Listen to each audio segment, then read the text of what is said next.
Ողջույն սիրելի հայրենակիցներ, եթերում Նանտապանն է։ Եվ այժմ մենք զրուցելու ենք պետական կառավարման եւ միջազգային հարաբերությունների մասնագետ պարոն Գեորգի Թումանյանի հետ։ Ողջունում եմ պարոն Թումանյան։ Բարև ձեզ։ Շատ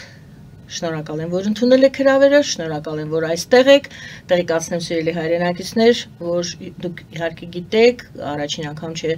պարոն Թումանյանը մեր ստուդիայում։ Պարոն Թումանյանը բնակվում է Վրաստանում եւ հենց նոր է Թբիլիսիից ժամանել Երևան եւ անմիջապես եկել է Նանտապան, որի համար շատ շնորհակալ եմ։ Ես էլ ձեզ եմ շնորհակալ ինձ հյուրընկալելու համար, միշտ հաճույքով գալիս եմ ձեր մոտ, որովհետև շատ բարձր մակարդակի լրատվական միջոց եք։ Շնորհակալություն։ Պարոն Թումանյան, այս անգամվա ձեր այցի նպատակը։ Վաղը կիրակի օրը մասնակցել Սուրբ եւ Անմահ Պատարագին Հովանավանքում, որը կկատարի Տեր Արամ Քահանա Ասատրյանը։ Դա է իմ նպատակը, որից հետո ես կվերադառնամ Թբիլիսի, որովհետև վաղը նաև ունենք ցույց հոկտեմբերի 26-ն է, 1 տարի առաջ հոկտեմբերի 26-ին տեղի ունեցան ընտրությունները եւ 1 տարվա ուրեմն այս պայքարի կարևոր օր է ցույցի առումով։ Իսկ ինչ վերաբերվում է բուն նպատակին, ապա դա վերաբերվում է մեր եկեղեցին ազատագրելու այս գործընթացին, որը օտարի ազդեցությունից ազատագրելու մասին է եւ հայ առաքելական եկեղեցին ի վերջո պետք է վերադառնա հայկական պետության։ Նույնիսկ վերադառնա բարդ բառ է, որովհետեւ հայկական պետությունը նոր է ինքնիշխան դառնում հիմա եւ ցավոք մեր եկեղեցին բռնազավթված է եղել, իսկ միջև էլ պետականություն չենք ունեցել եւ ուստի եկեղեցում տիրող այն մթնոլորտը սովոր չէ, որ պետք է հայկական պետության։ Ինչու՞ մենք Վազգեն առաջին ենք ունեցել։ Այո, բայց ճիշտ եք, նկատի ունեմ ընդհանուր առումով այդ վաղ անկախ պետություն չենք ունեցել եւ բարդ աշխարհակաղակական իրավիճակում էր մեկը պետք գործել, բայց հիմա երբ արդեն պետությունը անկախ է եւ կա պետություն, պետք է սովորենք նաեւ այսպիսի ինքնիշխան անկախ պետության ձևաչափով աշխատել, ոչ միայն նկատի ունեմ հայ առաքելական Սուրբ եկեղեցին, այլ նաեւ բոլոր կառույցները, Սփյուռքի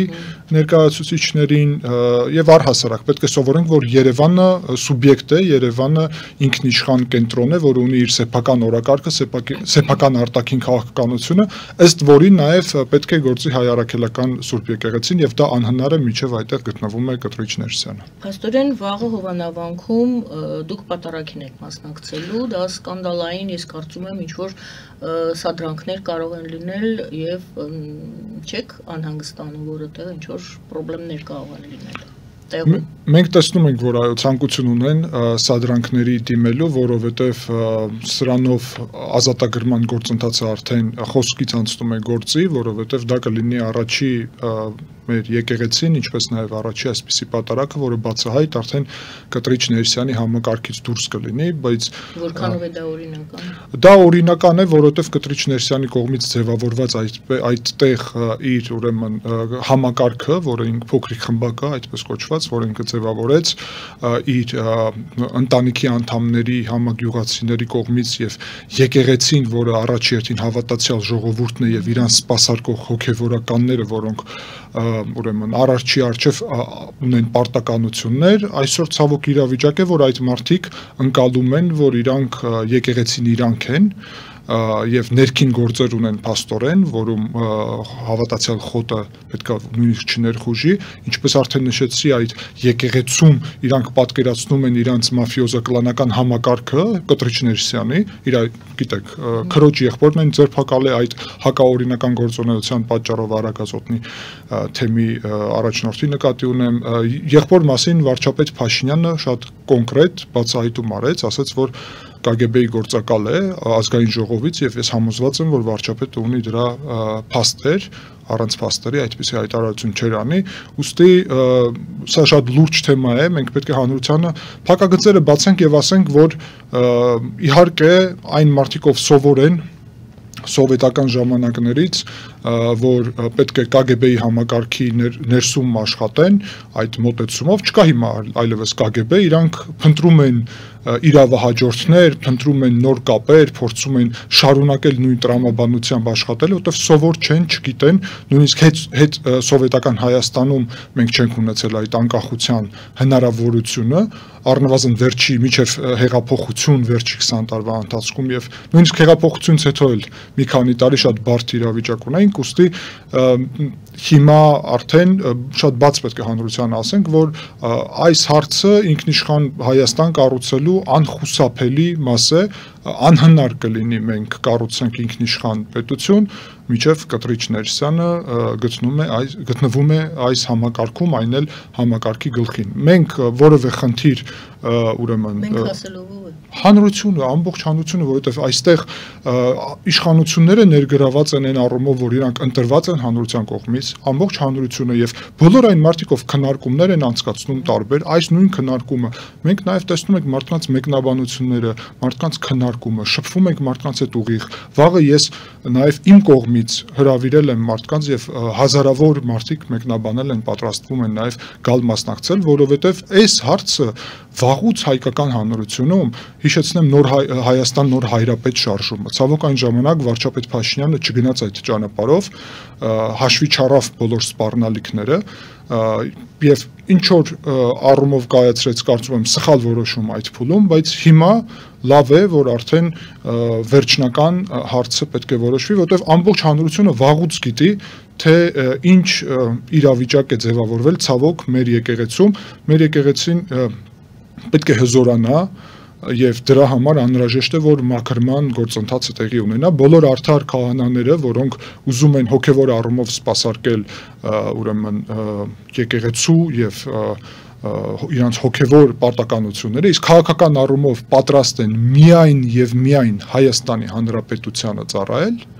բոլորը իրանք ողջունելի են եւ պետք է շարունակեն իրենց գործունեությունը մեր եկեղեցում։ Եթե կան մարդիկ, ով պատկերացնում են, որ Հայաստանի Հանրապետությունից բացի ուրիշ ուժային կենտրոնների հետ ինչ որ պետք է քննարկումների մեջ մտնեն, ինչ որ հարաբերությունների մեջ մտնեն եւ այլն, իրանց համար ցավոք, բայց այս փուլը արդեն ավարտվում է, որովհետեւ այդպես էլ չի լինելու։ Ինչպես եք տեսնում հանգուցալուծումը այս խնդրի։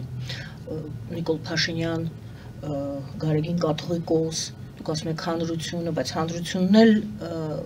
միանման չի մտածում։ Ոմանք մտածում են, որ այսպիսով քանդվում են պետականության հիմքերը։ Դուք ասում եք այսպիսով հակառակը ամրապնդվում է անկախ Հայաստանի հիմքերը։ Ինչպես եք տեսնում հանգուցալուծումը սկզբում հարցը եւ երկրորդը գնահատականը։ Այո, հանգուցալուծումը իհարկե այն է, որ եւ պետք է լինի որևէ դեպքում վաղվա ուրեմն այս պատարակը չպետք է դառնա պատճառ, որ ինչ որ անջատում կամ ուրեմն բևեռացում տեղի ունենա եկեղեցու ներսում, որովհետեւ դրա վտանգը առհասարակ կա եւ մենք դրա դեմ ենք, ես էլ այդ թվում, որ չպետք է լինի այդպիսի բաժանում, հակառակը պետք է բոլոր եկեղեցիները ազատվեն Կտրիչ Ներսիսյանի այս համակարգից, իր լեգիտիմությունը իրականում չկա, ես կարծում եմ այն պահից, որ ինքը ուրեմն խախտել է կուսակրոնությունը, առհասարակ իր լեգիտիմությունը արդեն գոյություն չունի, բացի դրանից, երբ ինքը կոչ արեց վարչապետին, որ լքի իր պաշտոնը եւ վարչապետը դա չարեց, վերընտրվեց, դրանից հետո պաշտոնում է եւ հանրությունը ընդունում է վարչապետին, ապա դրանով երևաց, որ հանրային աջակցություն Կտրիչ Ներսիսյանը չունի, իսկ առանց հանրային աջակցություն կաթողիկոսի հեղինակությունը ինչու վրա է հիմնված, փոքր այն համակարգի վրա, որտեղ որ ինքն է նշանակում ուրեմն եպիսկոպոսներ, քահանաներ, ով իրան չի ենթարկվում, կարգալույծ է անում եւ դրանով ձևավորում է համակարգ, որը իրան ենթարկվող է եւ որը սպասարկում է, տեսեք, մենք նաեւ գիտենք, չէ, ինչպիսի համակարգ է ձևավորել։ Նույն Տեր Արամը հանրային հեռուստաընկերության հարցազրույցում հստակ բացատրեց, որ այդտեղ փաստացի ռազմական դիսցիպլինայի նման ինչ որ կամ հատուկ ծառայությունի նման դիսցիպլինայի ձևաչափ է ձևավորված։ Դա չէ եկեղեցու ուրեմն նպատակը եւ մթնոլորտը առհասարակ եկեղեցում։ Ուստի Կտրիչ Ներսյանի լեգիտիմությունը հիմնված է այդ փակ համակարգի վրա եւ հանգուցալուծումը պետք է լինի Կտրիչ Ներսյանից ազատվելը Ինչպես այդ ինչպես հարցն է ինձ իմ հարցս Վաղվա գործընթացը դրա սկիզբն է, որովհետև տեղի կունենա պատարակ, որտեղ որ առհասարակ Կտրիչ Ներսյանը չի լինի նշված ինչպես կարգալույծ չի լեգիտիմ չէ, ինքը կարգալույծ արված չէ, հարցը հենց դրանում է։ Չի կարող Կտրիչ Ներսյանի ցանկությունով առանց որևէ պատճառաբանություն Արդար Քահանան, որը խոսում է մեր եկեղեցու մարկա խնդիրների մասին եւ փաստերով, որովհետեւ նույնիսկ ձերբակալած մարդիկ կան դրա հետ կապված եւ գիտեք որ ձայնագրություններ եւ այլն, չի կարող Կտրիչ Ներսյանը ուղակի այսպես որոշի եւ կարգալույծ անի, որովհետեւ իրանք պարտականություն հոգեվոր վերցնում են ոչ թե Կտրիչ Ներսյանի արչեւ, այլ առհասարակ ազգի եւ հոգեվոր իրանց ծառայության եկեղեցու ինչպես կառույցի արչեւ։ Այստեղ դիլեմա է, եթե կարգալույծ անելու իրավասություն չունի, կաթողիկոսը ուրեմն կարգելու իրավունք էլ չպետք է ունենալ, այսինքն բոլոր կարգվածներն էլ են կարգալույծի կարգավիճակով։ Կարծում եմ կան մարդիկ, ով ավելի լավ կարող են պատասխանել կրոնական ձեր հարցին, բայց ես քաղաքական գնահատականը կտամ, որ Կտրիչ Ներսյանից մեր եկեղեցին ազատագրելուց հետո հարց կդրվի շատ ուղիղ, որ քահանաներն են սպասարկում միայն Հայաստանի Հանրապետության շահերը եւ որ քահանաները ունեն պատասխանատվություն որևէ ուրիշ պետության առջև։ Այդ քահանաները ցավոք իմ պատկերացումով չեն կարողանա շարունակել գտնվել եկեղեցում, որովհետեւ խնդիրը բուն հենց դրանում է, բայց ես նաեւ ուզում եմ ասեմ, որ հիմա քահանաները, որոնք ակտիվ ներգրավելու են պաշտպանելու Կտրիչ Ներսիսյանին, ապա նույնիսկ եթե ինչ որ մի մասը իրանց դա անում է իրանց սեփական կամքով եւ ցանկությունով, ապա դա առնվազն դառնալու է պատճառ նրա, որ մենք կարծում եմ ապագայում բոլորը ազգովի պետք է ուսումնասիրենք հարցերը, որովհետև իրանք շատ լավ հասկանում են, իսկ եթե չեն հասկանում, ես այս եթերն եմ օգտագործում եւս մեկ անգամ ասելու, որ մենք խնդիր ունենք նրա հետ կապված, սիրելի հայեր, որ օտար ուժը տարբերություն չկա որը մեր եկեղեցին բռնազավթել է եւ հայկական պետությունը պետք է վերադարձնի վերահսկողությունը քաղաքական առումով այդ քաղաքական գործընթացի մասով հոգեվորին չի ուժը նկատի ունեք Ռուսաստանի հատուկ ծառայությունները եւ այլն ես նկատի ունեմ սովետական միության KGB-ն որից հետո ենթադրում եմ, որ այս մարդիկ ցանկություն են ունեցել նույն պարադիգմայով շարունակել իրենց կապերը եւ ենթադրում եմ, որ գտել են Ռուսաստանում ինչ որ մարդիկ, ում հետո իրանք այսպիսի հարաբերություններ ուզեցել են շարունակել, որովհետեւ տեսեք, իրանք իշխանությունը այստեղ, որը նախկինում արդեն եղել է եւ մենք առանք փաստացի խոսել, այլ ոչ թե ենթադրենք, հիմնված էր նրա վրա, որ Հայաստանում չկար ժողովրդավարություն, Հայաստանում կար նույն ձևի բռնապետական համակարգ, որը տալիս էր հնարավորություն, որ եկեղեցին եւ իշխանությունը իրար հետ միասին լինեին այդ բռնապետական համակարգում ներգրաված, եկեղեցուն տալիս էր իշխանություն Աստծո անունով ժողովրդի վրա եւ միևնույն ժամանակ տալիս էր հնարավորություն զբաղվել թալանով, զբաղվել ուրեմն կոռուպցիայով եւ միակ տարբերակը, որ իրանք այս կոռուպցիան էլ սրբապղծություն է մեր եկեղեցու միջոցով։ Ուստի զբաղվել սրանով տարբերակը հենց դա է, որ այդպիսի օրակարգը վերադարձնեն։ Ուստի շատ տրամաբանական է, որ իրանք փորձում են նույնիսկ Ռուսաստանին օգտագործել իրանց սեփական ուրեմն այդ սրբապղծությունները թալանը եւ մաֆիոզա-կլանական համակարգը շարունակելու համար։ Բացի դրանից, ես ուզում եմ ընդգծեմ, որ հստակ գիտենք կոնկրետ ինչ էր պատրաստվում իրանց ծրագիրը ինչպիսին էր, որը կասեցվել է ծրագիր էր այն, որ իրանք ներկայացրել էին եւ Ռոբերտ Քոչարյանը, եթե ուշադիր լինենք դրա մասին խոսել է նաեւ, որ հոգեվոր առաջնորդ պետք է լինի, իրանք ներկայացրել էին Ռուսաստանում ինչ որ մարդկանց ազդեցիկ օրակարգ, որ Հայաստանում իշխանությունը վերադարձնել Ռոբերտ Քոչարյանը, Սերժ Սարգսյանը այլևս չեն կարող դաշնակցությունն էլ գից եւ միակ տարբերակն է, որ քրիստոնեության միջոցով Հայաստանը կրոնական չպետություն դարձնեն, որի ղեկավարը պետքա լիներ նաեւ Աստծո անունով Կտրիչ Ներսիսյանը եւ այդ օրակարգով իրանք շարժվում էին հայկական պետությունը եւ հանրության մի մասը առնվազն, ով սրանում ակտիվ ներգրաված էր ու ուրեմն տեղեկացվել էր տարբեր աղբյուրներից, որ այդպիսի ծրագիր էր զարգանում, դա նաեւ հանրային երևում էր դրա մասերը, այդ թվում ոչ միայն Քոչարյանի հայտարարություն, այլ Բագրատ Գալստանյանի այդ շարժումի սկիզբը, որը փաստացի աջակցեց Կտրիչ Ներսյանը, ուստի հայկական պետությունը կասեցրեց Հայաստանը կրոնական չպետություն դարձնելը, որը առհասարակ Հայաստանի պետության չեղարկման մասին օրակարգ էր։ Հստակ փաստերի պետք է ներկայացվեն հանրությանը, համաձայն չեք։ Ես այնինչ հանրային մասում ասացի Ռոբերտ Քոչարյանի հայտարարությունը, այդպես կոչված սրբազան շարժումը, ուրեմն հոգևորականների քաղաքականության մեջ մուտքը, որը անհնար էր առանց Կտրիչ Ներսյանի թույլտվության, եւ զուգահեռ դրա մեդալի հարցը եւ զուգահեռ դրա Կտրիչ Ներսյանի քաղաքական դրսևորումը, երբ ինքը պահանջում էր հրաժարական, եթե այդ ամենին հետևենք եւ տրամաբանական շղթա ուրեմն կառուցենք, ապա կտեսնենք, որ ամեն ինչ գնում էր այն առումով, որ պետք է քաղաքական օրակարգ անցներ այստեղ եւ ի վերջո անցավ, փաստացի, բայց իրանց սցենարով ուղղակի գործընթացները չզարգացավ եւ դրա մի պատճառ կա՝ հայկական հանրությունը, չնայած նրա, որ ամբողջ հայազգը 99%-ով քրիստոնեության հետ է իրան կապում եւ հայ առաքելական եկեղեցու զավակներ ենք, հայազգը չխափնվեց այդ օրակարգին, որովհետև շատ լավ գիտի Կտրիչ Ներսյանը ով է եւ ինչ համակարգը ձևավոր է, ուստի գլխավոր սխալը իրանց հաշվարկում տեղի ունեցավ հենց այդտեղ, թե չէ հաշվարկը տրամաբանական էր ամեն իր փուլով, միակ տարբերակը իրանց համար Հայաստանը վերադարձնել այդ օրակարգում, իրանք պատկերացրել են, որ կարելի է միակ այդ հզոր կառույցը, որ այստեղ այդ ազդեցությունը ունի, դա հենց եկեղեցին է, իրանք ցավոք որոշել էին մեր եկեղեցին մեր դեմ օգտագործել, սա ոչ միայն կասեցվեց հիմա, հակառակ գործընթացը կսկսե, որ ապագայում հանկարծ որևէ մեկը թույլ չտանք դրանով զբաղվի, որովհետև եկեղեցին ոչ թե պետքա իշխանությունների քաղաքականությունը վարի, այլ պետք է համահունչ լինի պետական քաղաքականությանը, քաղաքական առումով, ինչպես բոլոր մեր հարևան պետություններում է այդպես, նկատի ունեմ չի խոչընդոտում եւ դեմ պետության քաղաքականությանը, բայց զբաղվում է հոգևոր կյանքով միավորելով իշխանությունը, ընդդիմությունը, հասարակությունը բոլորին։ Այսօր ուրեմն մեր եկեղեցին հակառակն է զբաղվում, հակա պետական օրակարգով է ծավալում, այդ թվում պատերազմ հրահրելու ցանկություն էլ ունի տարբեր պատճառներով, երևի նրա համար ծանր մեղադրանքներ եք հնչեցնում, պարոն Գարեգին Կտրիչ Ներսիսյանի հայտարարությունները, եթե ուշադիր լինենք, 44 օրվա պատերազմի կամ հետ պատերազմյան բլոկադայի ժամանակ առհասարակ ինքը որևէ քայլեր չի արել, բայց եւ շատ քայլեր կարող էր անել։ Այդ թվում իր խոտի ուղղությամբ գնար եւ փորձեր այդ բլոկադան բացել եւ ինչ էին անել, ձերբակալելու էին ամենայն հայոց կաթողիկոսին այդ պարագայում, բայց ինքը դրա փոխարեն կատարեց այն ինչու համար ստացել էր մեդալը, դա քաղաքական գնահատական է, ես այսպես եմ կողքից տեսնում եւ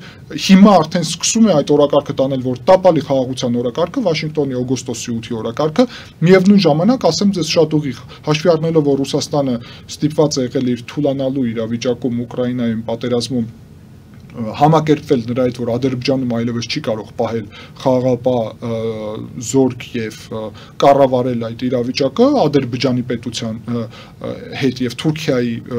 եւ Ադրբեջանի հարաբերությունների ուղղությամբ իրանց գլխավոր ցանկությունն է, որ հիմա այդպիսի առաքելություն ձևավորեն Սյունիքում, որ նոյեմբերի 9-րդ կետը տեղի ունենար եւ Կտրիչ Ներսյանի հայտարարությունները հաշվի առնելով մեր ռազմական նաեւ պոտենցիալը, շատ լավ գիտենք բոլորս, որ որևէ ռազմական իրադարձություն բերելու էր հայկական պետության համար նոր կորուստների եւ նոր խնդիրների։ Ուստի այդ պոպուլիստական հայտարարությունները, որը իբրև հայրենասիրական իր կերպարներ ձևավորում, իրականում նպաստում էր նրան, որ արդեն Սյունիքում սկսվեր ռազմական գործողություններ, որից հետո պետք է երևի ինքը ազգի անունից կոչ աներ եւ խնդրեր կայսրին, որ այստեղ ուղարկեր նոր խաղապահ առաքելություն եւ առհասարակ Սյունիքի, Աբխազիայի եւ Պրեդնիստրովիայի նման կարգավիճակ ձևավորեին, որովհետեւ այդ դեպքում հայկական սուվերենության մասին կարելի էր մոռանալ, լոգիստիկ կապերի վրա ուրեմն ամբողջ ինքնիշխանությունը կլիներ Մոսկվայում, Մոսկվան Անկարան կքննարկեին հարցերը, Երևանը առհասարակ որևէ օրակարգում էլ ներգրաված չէր լինի եւ դա կբերեր նրան, որ այստեղ իրանց հեղաշրջման փորձերը կարար բերել հաջողությանը, որի հետևանքում իրանք կարող էին շարունակել իրանց իշխանությունը եւ թալանը ժողովրդի։ Հետաքրքիր է ձեր վերլուծությունը, շնորհակալ եմ վերլուծության համար, հաջորդ թեման Թբիլիսիում են մարդիկ փողոց են դուրս եկել, Երևանում էլ են փողոց դուրս եկել եւ փողոց են դուրս գալիս ժամանակ առ ժամանակ։ Ինչն է Երևանում էլ են ձերբակալություններ, Թբիլիսիում էլ են ձերբակալություններ։ Ինչն է նման, ինչն է տարբերությունը, կա տարբերություն, կա նմանություն։ շատ հետաքրքիր հարց եք տալի, որովհետև հերվից եթե դիտարկես այս գործընթացը, ապա կարող է մնալ տպավորություն, որ նման գործընթացներ են տեղի ունենում, բայց երբ մի փոքր ավելի ուշադիր ես եւ հատկապես երկու այդ համատեքստի մեջ էլ ակտիվ ներգրաված լինելով, կարող եմ ասեմ, որ ունեն տարբեր արտաքին քաղաքական բաղադրիչներ։ Վրաստանում այսօր Ռուսաստանն է գտնվում փաստացի իշխանությունում, ձևավորվում է բռնապետություն եւ ճնշվում է արևմտամետ քաղաքական, հասարակական ընդդիմադիր ուժերը, ձայները, ԶԼՄ-ները, իրոք 37 թիվն է, որովհետև վերջի շաբաթվա ընթացքում մոտավորապես 150 մարդ է ձերբակալված, ուղղակի նոր օրենքով, ուղղակի ուրեմն Ռուսթավելի փողոտայում գտնվելու համար, այնինչ տուգանք էր 2000 ԱՄՆ դոլար, այդտեղ մեկ օրվա համար կանգնելը հիմա արդեն մինչև 60 օր կալանք է, երկրորդ անգամ կրկնելու դեպքում 1 տարի։ Եվ բռնապետությունը ձևավորվում է, որովհետև մենք տեսնում ենք Վրաստանի արտաքին քաղաքական ուղղությունը մոտենում է Ռուսաստանին, այդ թվում կոնկրետ օրինակ դրա բերեմ, ուրեմն Փոթիում սկսվել են ռուսական նավթ ստանալ, որը արդեն այնտեղ վերարտադրում են բենզին եւ ուղարկում են հետ Ռուսաստան, որովհետեւ գիտեք Ուկրաինայի հարվածների պատճառով Ռուսաստանն ունի լուրջ խնդիր այդ նավթի Այո, եւ դա վառ օրինակ է նրա առհասարակ ինչ է տեղի ունենում, ցավոք Վրաստանը Բելարուս 2-ի կարգավիճակում է հայտնվում, դա ունի իր սուբյեկտիվ եւ օբյեկտիվ պատճառներ։ Օբյեկտիվ պատճառները այն է, որ Վրաստանը անմիջապես սահման ունի, անվտանգության երաշխիք չունի, ի համեմատություն Ադրբեջանի խոսքին, որը Թուրքիան ունի ուրեմն թիկունքում, եւ Վրաստանը թույլ իրավիճակում է գտնվում, ուստի շատ առումներով ստիպված է առնչվել այս վտանգին։ Մյուս կողմից Վրաստանը կառավարում է ռուս օլիգարխ Բիձինա Իվանիշվիլին, որը եւ դրա փաստեր կան, բացահայտ հեռախոսազանգեր եւ այլն բացահայտվել է, որ ինքը կապված է տարբեր ռուս օլիգարխների հետ, Ռուսաստանի համակարգի հետ եւ առհասարակ այնտեղից է եւ օգնում է այդ համակարգին եւ հույս ուներ, որ իրականում Ռուսաստանը Կիևը 3 օրում կգրավեր, ուստի ծրագիրը լրիվ ուրիշ էր։ Ինչ վերաբերվում է Հայաստանին, ապա այստեղ հակառակ գործընթացն է տեղի ունենում, որովհետեւ 2020 թվականի Ղարաբաղի պատերազմի գլխավոր նպատակը, որը Ռուսաստանը աջակցեց, այն էր, որ այդտեղ նոր ստատուս քվո ձևավորեին, որը ձևավորեցին եւ Ռուսաստանը իհարկե ուզում էր այդտեղ պահել իր խաղաղապահ զորքը։ Միակ պատճառը, որով Ռուսաստանը չկարողացավ պահել այդ խաղաղապահ զորքը, գալիս է նրանից, որ Ուկրաինայում ինքը հաջողության չհասավ եւ Ռուսաստանի դիրքերը, հնարավորությունները սահմանափակվեցին, Ադրբեջանը օգտագործեց Թուրքիայի հետ միասին այդ հնարավորությունը եւ ռուսական խաղաղապահ զորքին, որը ոչ ունակ էր, ոչ էլ ցանկություն ուներ իրականում ռազմական գործողությունների մեջ մտնել արդեն հարավային Կովկասում, լքեց այդ ուրեմն տարածքը։ Ուստի Հայաստանում դրանից հետո ձևավորվում է ամենակարևոր օրակարգը Ռուսաստանի համար, որևէ կերպ վերադարձնել իշխանությունը։ Իրականում Ռուսաստանը պատկերացնում էր եւ իր ներկայացուցիչները Հայաստանում, որ Ղարաբաղյան պատերազմի հետևանքում դա արդեն բավարար կլիներ, որ դա մեղադրեին Նիկոլ Փաշինյանին եւ իր իշխանությանը եւ վերադարձնեին ուրեմն այստեղ իրենց իշխանությունը։ Դա բավարար չհայտնվեց։ Հետո արդեն երբ ստիպված իրավիճակ Ռուսաստանի համար ստեղծվեց եւ հայաթափում արդեն տեղի ունեցավ Ռուսաստանի դավաճանության հետևանքով իր պարտականությունների նոյեմբերի 9-ի փաստաթղթով, ապա նաեւ հույս ունեին, որ գոնե դա պատճառ կլինի Նիկոլ Փաշինյանի իշխանության հեռացումին, դա էլ չեղավ եւ ի վերջո հիմա իրանք հասկանում են, որ միակ տարբերակը մնում է եւ դրա մասին ազգային անվտանգության ծառայությունը բացահայտել է արդեն հեղաշրջման փորձերը, որը պետք է կազմակերպեին, ներգրավել են Կտրիչ Ներսիսյանին եւ մեր եկեղեցի ցավով եմ սա արձանագրում, նաեւ մեր պատմական կառույցը հայ հեղափոխական դաշնակցությունը, որը նաեւ նույն տրամաբանությամբ իր ժամանակ KGB-ի կողմից ինչպես գործիք էր դարձվել, այդ թվում Ամերիկայում իրանց բյուրոն, որը այս օրերին աշխատում է ակտիվ օգոստոսի 8-ի օրակարգի դեմ, զարմանալի է, գտնվում են Ամերիկայում Ամերիկայի քաղաքացիներ են եւ դեմ են համ Վաշինգտոնի օրակարգին այստեղ, համ Երևանի օրակարգին, որտեղ օգոստոսի 8-ը Վաշինգտոնի եւ Երևանի միասնական օրակարգն է առհասարակ։ Ուստի դրա միջոցով իրաց ցանկություններ մի կերպ վերադարձնել այստեղ իշխանությունը եւ այնինչ մենք սկզբում խոսեցինք Կտրիչ Ներսյանի ուղղությունով, բացի Կտրիչ Ներսյանից եւ եկեղեցու այդ հնարավորությունից, փաստացի իրանք էլ են համոզվել, որ այստեղ լուրջ քաղաքական հնարավորություն չունեն, ոչ Ռոբերտ Քոչարյանը, ոչ Սերժ Սարգսյանը, ոչ Արթուր Վանեցյանը, ուրեմն ոչ առաջին նախագահը Լևոն Տեր-Պետրոսյանը, փաստացի չկա հնարավորություն, որ իրանք վերադարձնան իշխանություն։ Այդ իսկ պատճառով հիմա իրանք գնում են այսպիսի տրամաբանությամբ այս ընտրություններին, որ բոլոր ուժերին առանձին են մտցնելու դաշտ, միացրեցին այս ուժի մեջ իբրև մաքուր ճակերտներում ռուս օլիգարխ Սամվել Կարապետյանին, նույն Բիձինա Իվանիշվիլիի ձևաչափով, եւ ես ուրախ եմ, որ հայկական պետությունը շատ շտապ հարցը լուծեց, որովհետեւ խնդիրը նրանում էր, որ ինքը Ռուսաստանից տված իրան բազում միլիոններ այստեղ պետքա ծախսեր եւ պատրաստվում է նաև ծախսել, դա պետք է սահմանափակվի իհարկե, ձայներ գնելու համար եւ ենթադրում էի ձեր եթերում նաև անցյալ անգամ, որ այդպիսի բան է տեղի ունենալու եւ քննչական կոմիտեն օրերս նաև ձերբակալել է արդեն անց իրանց վերջի հանրահավաքում կաշառելու պատճառով։ Թբիլիսիում էլ են այդպիսի դրվագներ լինում, ցուցարարներին փող է բաժանվում կամ խոստացվում։ Եթե մենք նայենք ցուցակը ցուցարարների, ապա լրագրողներ են հիմա բանտում գտնվում, 3 խոսքին ձերբակալել են լրագրողին եւ իր կնոջը եւ 3 երեխա մնացել են տանը։ Այո, սոց կարծեմ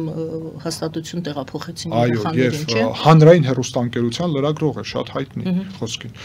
Եվ ես նկատի ունեմ այդ մարդիկ բոլորը, այդ թվում ես էլ տուգանվել ենք շատ անգամ Ռուսթավելին, ինչպես արդեն նշեցի։ Այսինքն դուք ասում եք ոչ։ Այո, իհարկե ոչ, որովհետեւ դեպքեր չեն էլ բացահայտվել ձեզ մոտ։ Ոչ, իհարկե, որովհետեւ այդպիսի գործընթաց առհասարակ չկա Վրաստանում։ Վրաստանի իշխանությունները ներկայիս մեղադրում են Եվրամիությունը, եվրոպացիներին են մեղադրում, որ ճիշտ է, մեղադրում են, ասում են դուք եք հեղաշրջում պատրաստում Վրաստանում, Թբիլիսիում, դուք եք ամեն ինչը հրահրում, այստեղ էլ հակառակն է, ճիշտ է, ոնց որ թե նենց հետաքրքիր է, այդ զուգահեռնել կուզեմ, որ դուք անցկացնեք։ Հարցը նրանում է, որ Եվրոմիությունը, Միացյալ Նահանգները ստիպված են մեզ աջակցում, որովհետև խոսք է գնում քաղաքացիական հասարակության ոչնչացման մասին, եւ այս գործընթացը սկսվել է ոչ թե մեր նախաձեռնությամբ, այլ իշխանությունների նախաձեռնությամբ իրանք ներկայացրեցին ռուսական օրինագիծը այդ օտար գործակալների եւ դրա պատճառով եղան ցույցեր, որտեղ առհասարակ խոսք էր գնում ամբողջ ուրեմն քաղաքացիական հասարակությունների ոչնչացման, նկատի ունեմ կառույցների ոչնչացման մասին։ Դրանից հետո նաեւ ներկայացել են նոր օրենքներ, որով սահմանափակում են ԶԼՄ-ները, սահմանափակում են գրանտերի ստանալու հնարավորությունը, որը առհասարակ Վրաստանը պաշտոնական սահմանադրությունում ունի նրա մասին տեղեկատվություն, որ Վրաստանը ցանկանում է դառնալ Եվրոպական միության անդամ։ Ուստի հաշվի առնելով դա, Վրաստանի նպատակն է, որ համապատասխանի ոչ միայն քաղաքացիական հասարակության այն ստանդարտներին, որը անհրաժեշտ է, այլ առհասարակ մոտենա Եվրոպական միությանը եւ ժողովրդավարության ստանդարտներին։ Ուստի Եվրոպական միության աջակցությունը ողջունելի է, այսօր նույնը ողջունելի է Հայաստանում, որովհետեւ Հայաստանը նաեւ ցանկանում է Եվրոպական միության անդամակցություն։ Ուստի բաղադրիչը տարբեր է։ Տեսեք, այստեղ մենք խոսում ենք ռուսական գումարների մասին։ Եվրոպական կառույցները հրահրում են, ստիպում են ձեզ դուրս գալ փողոց, կազմակերպում են ինչ որ ազդեցություն ունեն ցուցարարների վրա։ Ասեմ շատ հստակ, որ եվրոպական կառույցները ոչ միայն չեն ստիպում դուրս գալ փողոց, այլ այս օրերին նաև շատ մտահոգված են արդեն ստեղծված իրավիճակով, որտեղ շատ է սահմանափակվել առհասարակ փողոց դուրս գալը, եւ ես կասկածում եմ, որ շուտով այլևս կարող է ցույցեր էլ չլինի Վրաստանում։ Այսօր կարծեմ մի ցուցարարի տան մոտ այսպես արուն լվա վիճակում է նա։ Այո, պետությունը կազմակերպում է տիտուշկաների կողմից հարձակումներ մարդկանց վրա, խայտարակ վիճակի։ Այո, ուզում եմ ասեմ, այն ինչ տեղի ունեն Վրաստանում, իրոք 37 թվին շատ նման է, եւ իրավական համակարգը առհասարակ չի գործում, եւ խոսք է գնում ամբողջ ժողովրդավար դաշտի ոչնչացման մասին, այլն էլ ասեմ ձեզ, որ նույնիսկ մարդիկ, ով Ռուսաստանի հետ լավ հարաբերությունների կողմնակից են կամ նույնիսկ ընկալվում են պրոռուսական նաև, պատկերացրեք, իրանք էլ են սկսել խոսել նրա մասին, որ ինչ է կատարվում Վրաստանում, որովհետև արդեն սա միայն արտաքին քաղաքական բաղադրիչի մասին չէ խոսքը, այլ առհասարակ խոսք է գնում բռնապետություն ձևավորելու, մենք հիմա ասում ենք ավտորիտարիզմից, անցնում ենք արդեն դիկտատուրա, այս փուլում, որովհետև վերջի օրերը հենց դրա մասին է, եւ ես կասկածում եմ, որ մոտակա ժամանակահատվածում կարող է այլ ցույցերի հնարավորություն առհասարակ չլինի, ինչպես նաեւ գիտեք, որ պատրաստվում են արգելել կուսակցությունները ընդդիմադիր, մոտավորապես 10 կուսակցություն, իսկ իրականում այդքան է հենց ընդդիմադիր ուժերը, փաստացի քաղաքացիական հասարակությունը ուզում են Ադրբեջանի նմանեցնել այն առումով, որ միայն գոնգոներ լինեն, կառավարության կողմից կառավարված NGO-ներ ուրեմն, ԶԼՄ-ները ընդդիմադիր փաստացի պատրաստվում են փակել եւ առհասարակ նույն հիմա խոսում են նրա մասին, որ ռեֆերենդում են ուզում կազմակերպել, որ Եվրոպական միություն չենք ուզում գնալ։ Ուստի սա արտաքին քաղաքական բաղադրիչն է։ Իսկ Հայաստանում հակառակ գործընթացն է տեղի ունենում, որովհետեւ նույն այս մարդիկ բացահայտ խոսում էին Հայաստանում միութենական պետություն մտնելու մասին, ուրեմն հակաեվրոպական օրակարգ էին ծավալում։ Կան մարդիկ, բայց մեղմ են դա անում։ Սամվել Կարապետյանի ուժը փորձել է դա մեղմանել, իհարկե տեսնում ենք Արման Թաթոյանը, որը նաև կապված է Սերժ Սարգսյանի, Էդմոն Մարուկյանը, նաև փորձում են դա մեղմանել, բայց ասեմ, որ իրանց գլխավոր այստեղ ուղղությունը ինքը հենց իրանք փորձում են կրոնական հարցերը օգտագործել, հայկական հասարակության համար այսպիսի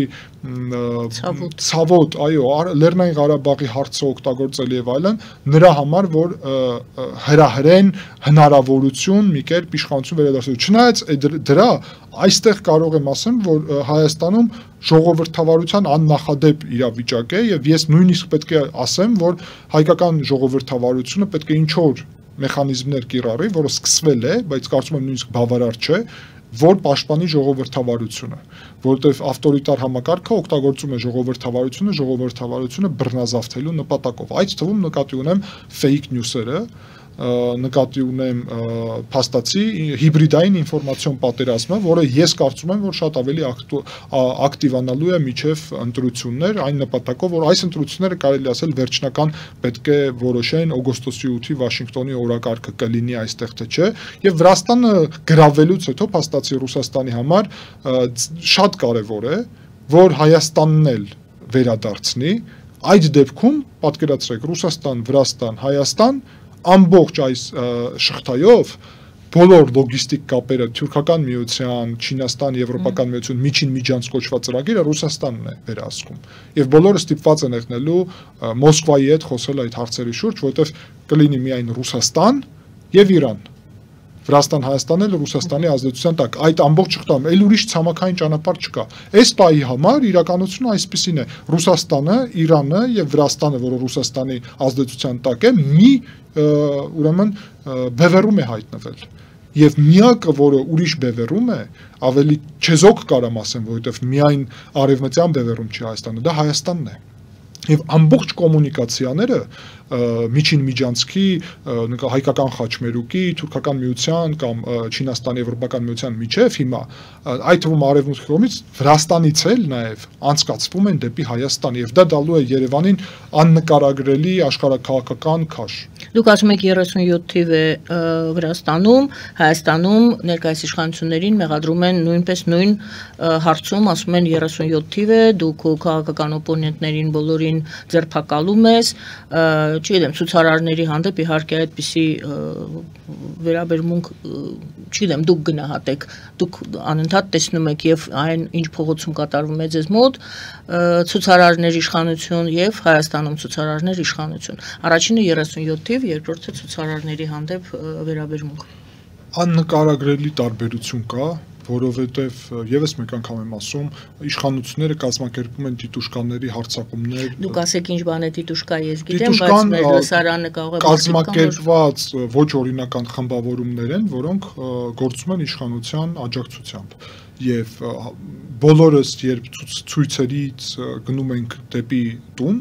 ապա շատ ուշադիր ենք, որ կարող է մեր վրա հարձակվեն նրա համար, որ մենք ուղղակի եղել ենք ցույցի վրա։ Նրանք դիմակներով են։ Այո։ Եվ նույնը տեղի է ունենում, որ մեզ կանչում են դատարան եւ ուղղակի կամերաների ֆիքսում են, որ մենք կանգնած ենք ցույցին եւ դա արդեն $1800 տուգանք է մեկ օրվա համար, եթե տուգանքը չես վճարում, ապա սկսում են քո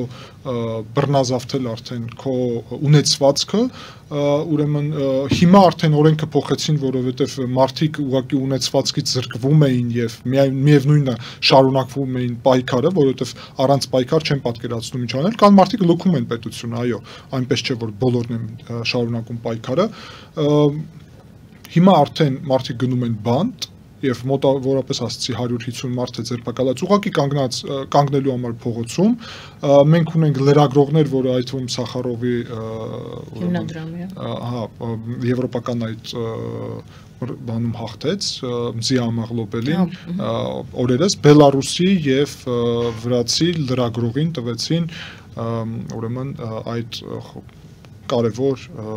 պարգև կարելի ասել, հա Սախարովի անվան պարգևը Եվրոպական միությունը եւ դա նաեւ մեկ անգամ եւս ցույց է տալի ինչա տեղի ունենում լրագրողներ են բանտերում գրողներ են բանտերում ուրեմն ձեզ մոտ դուք ասացիք որ գրողներ լրագրողներ բանտերում են այստեղ ասում են 37 թիվը որովհետեւ քաղաքական օպոնենտներին են ձերբակալում քաղաքական օպոնենտներին են ձերբակալել դե դուք նայեք ով է մեզ մոտ հիմա ձերբակալված գնանք եւ առանձին նայենք այո Սամվել Կարապետյանը ես առհասարակ իրան չեմ ճանաչում ինչպես քաղաքական գործիչ որովհետեւ ասել որ ես այսօր մտնում եմ քաղաքական դաշտ դա չի նշանակում որ դա քեզ դարձնում է քաղաքական գործիչ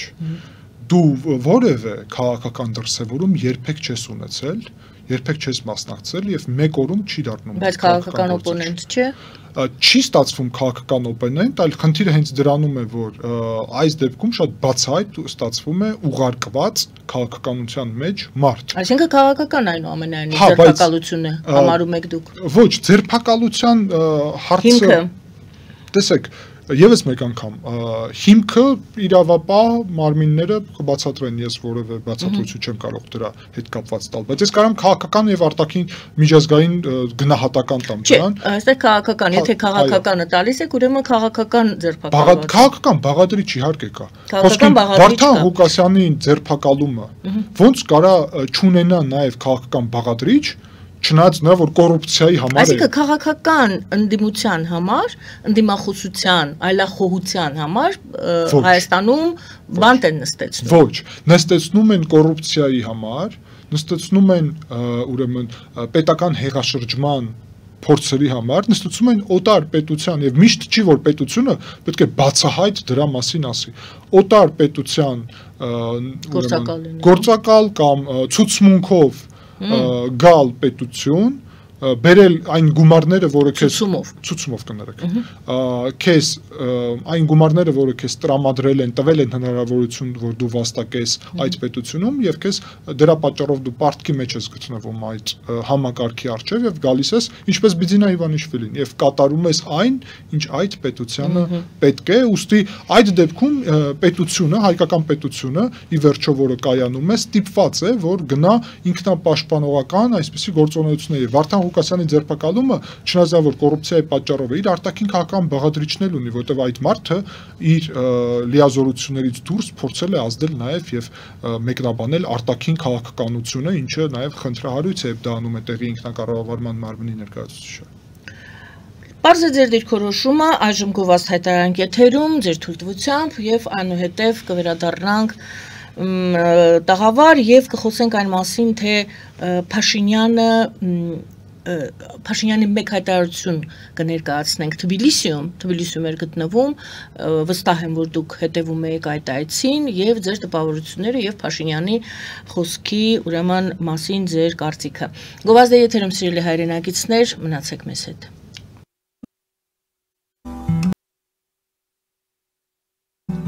Ֆելիչե ժամանակակից ատամնաբուժական կլինիկա։ Այստեղ հարմարավետությունն ու խնամքն առաջնային են։ Այստեղ կիրառվում են ատամնաբուժական ամենաժամանակակից տեխնոլոգիաներ, ճշգրիտ ախտորոշում, արդյունավետ բուժում, նուրբ փորձառություն եւ անհատական մոտեցում։ Սկսած սովորական մանրուքներից մինչև առաջադեմ ընթացակարգեր, այստեղ դուք գտնվում եք բարձր որակավորում ունեցող եւ փորձառու ատամնաբուժական մասնագետների ձեռքերում։ Մեր բարեկամական եւ հյուրընկալ անձնակազմն այստեղ է յուրաքանչյուր այցը հաճելի դարձնելու համար։ Ֆելիչե, ձեր առողջ եւ ամենաերջանիկ շպիտը սկսվում է այստեղից։ Եկեք եւ բացահայտեք նորարարության փորձագիտության եւ կարեկցանքի կատարյալ համադրությունը։ Երևան շիփինգ, սենսացիա ստեղ, հա։ Այո, ճիշտ եք եկել։ Սանդրոցներ Երևան ուղարկելը։ $2.99 օթանավով։ Այո, Իսկ եթե դոլար ուղարկես, դոլար ստանան։ այո, Իսկ որ տանեն տուն հասցնեն, էլի մի տոկոս, հա։ 2%։ Երասը ծրի է, էլի։ Ժողովուրդ սենսացիա, ծրի է։ Նորթ Հոլիվուդ Գլենդել։ Ջաքփաթ հագուստի խանութը երկրորդ մասնաճյուղն է բացել Գլենդելի սրտում, որտեղ կարող եք ձեռք բերել եվրոպական եւ ամերիկյան ընտիր հագուստեղեն, կոշկեղեն, աքսեսուարներ, պայուսակներ ամենահարմար արժեքներով։ Նաեւ կարող եք ցանկացած ապրանք պատվիրել եւ ձեռք բերել կարճ ժամանակում։ Ջաքփաթի Գլենդելի հասցեն է 1135 North Pacific Avenue, հեռախոս 818-813-2252։ Ջաքփաթ հագուստի լավագույն կենտրոնը Գլենդելում։ 60-ից ավելի ճանաչված եվրոպական բրենդների ինքնատիպ, չկրկնվող եւ մատչելի ընտրանին Fortuna Home and Country House խանութ սրահում։ Նորաոճ սպասք եւ կահույք հորեկա բնագավառի համար, տեքստիլ տնտեսական ապրանքներ, ամեն ինչ գեղեցիկ կյանքի համար։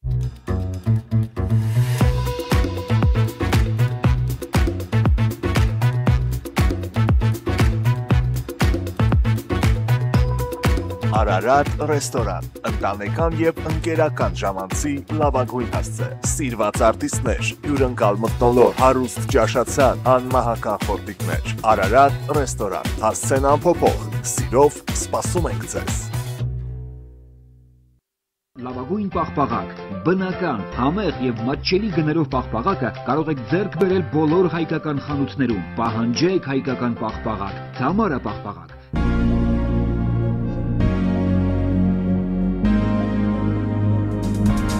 Տպագրեք ձեր գիրքը Նոյան տապան տպագրատանը, ինչպես նաև թերթեր, ամսագրեր, բուկլետներ եւ այլն։ Հասցեն քաղաք Երևան, Իսահակյան 28 առաջին հարկ։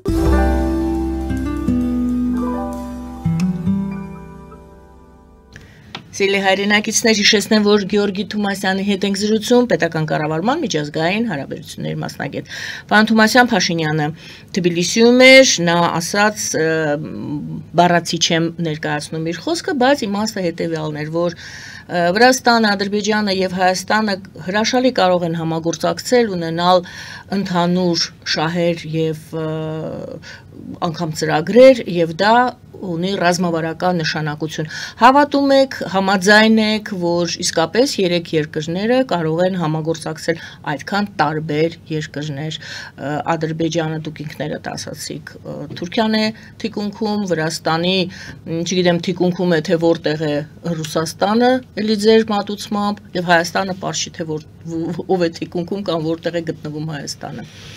Տարածաշրջանային համագործակցությանը հավատում եք թե ոչ։ Ես կբացեմ փակագծերը եւ կասեմ շատ ուղիղ ձեր եթերում, որովհետեւ ձեր եթերը դրա համար կարծում եմ ամենալավ վայրն է, ամենաչեսոք եւ օբյեկտիվ, այն առումով, որ տեսեք, այնինչ վարչապետ ասաց դիվանագիտական հայտարարություն է, բայց իրականում հաշվի առնելով, որ ապրիլ ամսից արդեն Վրաստանը սկսել է Հայաստանի կիսաբլոկադան, եւ մենք դրա մասին ձեր հետ նաեւ խոսել ենք եւ գիտենք, սա հետաքրքիր մեսիջ էր Վրաստանի իշխանություններին, որոնք բոլորս արտաքին բևեռում Հայաստանն շատ լավ գիտի, ինչ գնահատականներ է տալի Միացյալ Նահանգները եւ Եվրոպական միությունը եւ Միացյալ Թագավորությունը Վրաստանի իշխանություններին։ Իհարկե Հայաստանը այդ քաղաքականություն չի վարի, բայց մեսիջը վարչապետ Փաշինյանը հնչեցրեց այդտեղ եւ ցույց տվեց Վրաստանին էլ եւ Ռուսաստանին էլ, իհարկե, որ Հայաստանը ձևավորում է այլընտրանք եւ այն ինչ պլանավորված էր այնտեղ, որ այս ներքին գործերի մասին մենք խոսեցինք, չէ՞, որ անպայման նպատակ էր իշխանության փոփոխությունը, բայց դա ունի արտաքին բաղադրիչ։ Մի բաղադրիչն էր իր ժամանակ Լեռնային Ղարաբաղի հարցը, բայց եւ Ադրբեջանի հետ հետո սրումը Սյունիքի ուղղությունով, բայց հիմա այդ բաղադրիչը որ չկա այլևս, գլխավոր բաղադրիչը անցել է Հայաստանի վրա տնտեսական ճնշման օրակարգով եւ Ռուսաստանի եւ Վրաստանի միջոցով։ Ռուսաստանը առանձին է ճնշում անում, այդ թվում բեռնափոխադրումների հետ կապված վերջերս ցույց է նաեւ կառավարության շենքի առջեւ այստեղ Երևանում տեղի ունեցել եւ Վրաստանը իր հերթին է դա անում հենց բեռների հետ կապված ինչպես դեպի Հայաստան, այդպես էլ Հայաստանից։ Հայաստանը հաշվի առնելով սա եւ ես բացահայտ իմ տարբեր ելույթներում ամիսներ արդեն խորհուրդ էի տալի, որ սրա ելքը հաշվի առնելով Վրաստանում ստեղծված իրավիճակը չի կարող լինել Վրաստանի հետ պայմանավորվելը, այլ կարա լինել միայն Թուրքիա եւ Ադրբեջանի հետ սահմանի բացումը, գնում է այդ ճանապարհով, որովհետեւ հիմա հետաքրքիր հնարավորություն է ստեղծվել, որ համ Հայաստանի համար է կարևոր այդ ուղիները, համ Ադրբեջանի համար եւ Կենտրոնական Ասիայի համար է կարևոր դեպի Թուրքիա այդ ուղին, որովհետեւ եթե եւ համ այդ պետությունների համար է դառը կարևոր, որ Հայաստանում լինի ինքնիշխան իշխանություն, այլ ոչ թե Ռուսաստանի վերահսկողության տակ, որովհետև եթե այստեղ լինի Ռուսաստանը,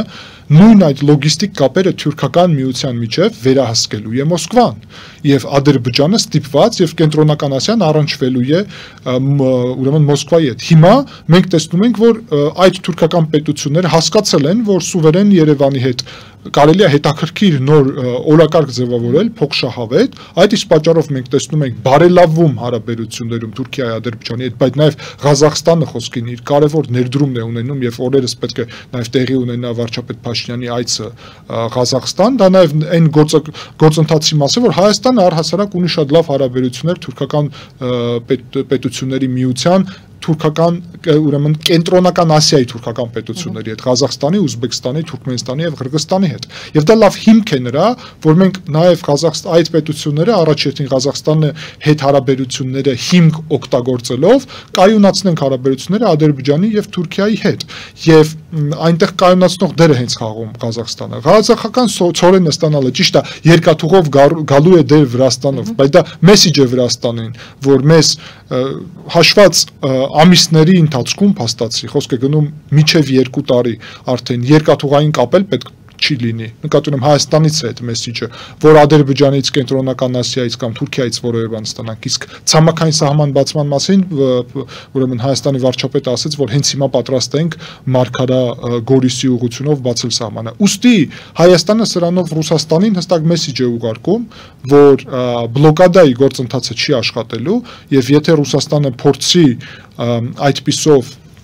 ճնշումները շարունակի, ապա Հայաստանը Վաշինգտոնի օգոստոսի 8-ի օրակարգով, Վաշինգտոնի Բրյուսելի միջնորդությամբ նաև, բայց ուղիղ նաև, ինչը կարևոր է, Անկարայի, Բաքվի եւ Կենտրոնական Ասիայի թուրքական պետությունների հետ համագործակցելով իր սեփական օրակարգը շարունակելու է, Ռուսաստանը չի կարողանա հասնել իր այդ նպատակին եւ դա շատ կարևոր գործընթաց է։ Այս գործընթացում Երևանը ձևավորվում է ինչպես սուբյեկտ, իսկ մեր միակ հնարավորությունը, որ իրական նույն գոյատևենք եւ գնանք դեպի ապագա կայուն այդ պետականություն ունենանք, դա սուբյեկտություն ունենալն է այս իրավիճակում։ Ուստի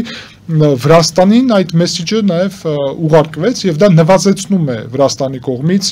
բլոկադայի կազմակերպման հավանականությունը, որտեղ առհասարակ այդքան էլ էֆեկտիվ չի լինի բլոկադան։ Վրաստանի բլոկադան եթե սկսի աճել, ապա նույն բաները կներմուծվի Թուրքիայից, Ադրբեջանից, Կենտրոնական Ասիայից կամ Եվրոպայից Թուրքիայի միջոցով խոսքին։ Այնինչ դուք նկարագրեցիք, փաստորեն ստացվում է, որ 3 այսօր դեռ հարավ-կովկասյան հանրապետություն ենք մենք կոչվում, 3 պետությունները այդքան էլ միասնաբար չեն։ Դուք ասում եք, որ Վրաստանը, եթե չխոչընդոտի էլ, այլ անգամ եւ կա հնարավորություն խոչընդոտելու Վրաստանի կողմից։ Համենայն դեպս Վրաստան, Հայաստան, Ադրբեջանը միասնական չեն, այն ինչի մասին խոսում էր Փաշինյանը, ասում էր ռազմավարական միացում, ռազմավարական կլինի մեր համատեղ գործելը։ Փաստորեն համատեղ գործելու մասին վաղ է խոսել։ Իհարկե այդ դիվանագիտական հաշվի առնելով ներողություն Վրաստանի դիրքորոշումը, որը դուք ներկայացրեցիք։ Այդ դիվանագիտական հայտարարությունները արվելու են, որովհետև ոչ Հայաստանը, ոչ Ադրբեջանը չի պատրաստվում Վրաստանի հետ փչացնել հարաբերությունները առհասարակ, բայց ասեմ ձեզ շատ անկեղծ, որ Ադրբեջանն էլ ու Թուրքիան էլ այդ իսկ պատճառով են նաև ուզում Հայաստանով բացել ենթակառուցվածքները, որ սկսում են կասկածել ինչքանով վստահելի է Վրաստանը, որովհետև Ռուսաստանի այսպիսի չափից դուրս ազդեցության տակ գտնվելը, ազդեցություն միշտ կա, բայց ազդեցության աստիճանի մասին է չէ խոսքը։ Գտնվելու իրավիճակում փաստացի կարա օգտագործվել Վրաստանը ինչպես գործիք Ադրբեջանի եւ Թուրքիայի դեմ ազդեցության, նկատի ունեմ լոգիստիկ կապերի եւ այլն։ Ուստի վարչապետի հայտարարած ընդհանուր առումով ընդունելի է, որովհետև ինչ որ ֆորմատներ առհասարակ անպայման լինելու են, բայց այդ ֆորմատները գործնականում առած չեն գնա, որովհետև եթե այդ օրակարգը լիներ, ապա համոզեցնում եմ ձեզ, որ Հայաստանի ենթակառուցվածքների մեջ շահագրգռվածություն այսպիսի մեծ առհասարակ որևէ մեկը չէր ունենա, եւ սրա նաեւ կարեւոր բաղադրիչ կա։ Միացյալ Նահանգները եւ Եվրոպական միությունը չճանաչելով Վրաստանի այսօրվա իշխանություններին, բացի այդ նաեւ ասում են, որ իրանք այսպիսի ձևաչափով Վրաստանին, այսինքն բռնապետություն, որը Ռուսաստանի ազդեցության տակ է եւ հակաամերիկյան եւ հակաեվրոպական է, չեն պատրաստվում այսպիսի Վրաստանը ներառել միջազգային լոգիստիկ կապերի մեջ։ Ուստի այն ծրագրերը, որը պետքա Վրաստանով անցներ, միջին միջանցքի, հիմա փաստացի բոլորը անցնում են դեպի Հայաստան։ Շնորհակալ եմ այսօրվա զրույցի համար, հաշվի առնելով անգամ, որ 5 ժամ ճանապարհ եք անցել եւ եկել եք այստեղ, հոգնածությունը ձեր հաշվի առնելով շատ շնորհակալ եմ։ Ես էլ եմ շնորհակալ։ Այսպես, քանի որ մեր հարցազրույցի առաջին հատվածում դուք ձեր նպատակը այցի նշեցիք եւ արդեն պարզ է, որ դուք վաղը Հովանավանքում պատարագին եք մասնակցելու,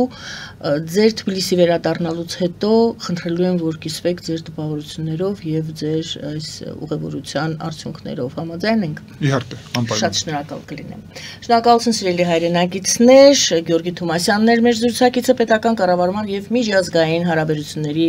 մասնագետ։ Զրուցվար մեր Գայանե Արաքելյանը, բարին ընձեզ։